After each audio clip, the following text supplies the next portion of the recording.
આપના ભરૂચ લોકસભા સીટના ઉમેદવાર ચૈતર વસાવાની સ્વાભિમાન યાત્રાને જનતાનું જબરજસ્ત સમર્થન મળ્યું।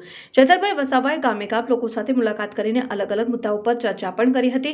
આદિવાસી વિસ્તારના વિકાસ માટે સરકાર પોતાના બજેટમાં કરોડો રૂપિયાની ફાળવણી તો કરી દે છે, પરંતુ આ રૂપિયા લોકો સુધી પહોંચતા નથી। ચૈતર વસાવા આદિવાસી વિસ્તાર ભ્રષ્ટાચારથી ખદબદી રહ્યો છે। ચૈતર વસાવા આમ આદમી પાર્ટીએ જોરશોરથી લોકસભા ચૂંટણીનો પ્રચાર શરૂ કરી દીધો છે। હાલ ભરૂચ લોકસભામાં આમ આદમી પાર્ટીના ડેડાપડાના ધારાસભ્ય અને ભરૂચ લોકસભાના ઉમેદવાર ચૈતરભાઈ વસાવાની સ્વાભિમાન યાત્રા ચાલી રહી છે। 22 ફેબ્રુઆરીથી શરૂ થયેલ સ્વાભિમાન યાત્રા 21 દિવસમાં ભરૂચ લોકસભામાં સામેલ તમામ 7 વિધાનસભાઓમાં ભ્રમણ કરશે અને ગામે ગામ ફરીને લોકસભા ચૂંટણીનો પ્રચાર કરશે। અત્યાર સુધી સ્વાભિમાની યાત્રા ઝઘડિયા, નેત્રંગ, વાલિયા અને અંકલેશ્વર, હાંસોડ તાલુકામાંથી પસાર થઈ ચૂકી છે અને તમામ સ્થળે સ્વાભિમાન યાત્રાને લોકો તરફથી ખૂબ જ સકારાત્મક આવકાર મળી રહ્યો છે।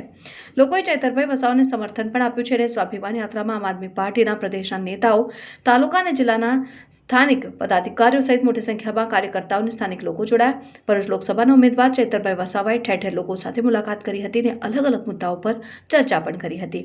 આ દરમિયાન ચૈતરભાઈ વસાવાએ લોકો સમક્ષ પોતાની વાત રજૂ કરતા જણાવ્યું હતું કે આદિવાસી સમાજના અને આદિવાસી વિસ્તારના વિકાસ માટે સરકાર પોતાના બજેટમાં કરોડો રૂપિયાની ફાળવણી તો કરી દે છે, પરંતુ આ રૂપિયા લોકો સુધી પહોંચતા નથી।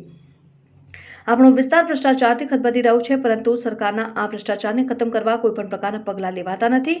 આજે તમે જોવું હશે કે આદિવાસી સમાજમાં નકલી સરકારી કચેરીઓ ખોલીને ભ્રષ્ટાચાર કરવામાં આવી રહ્યો છે અને વર્ષોથી ચાલતા ભ્રષ્ટાચાર સામે સરકારે આંખ આડા કાન કરી નાખ્યા છે।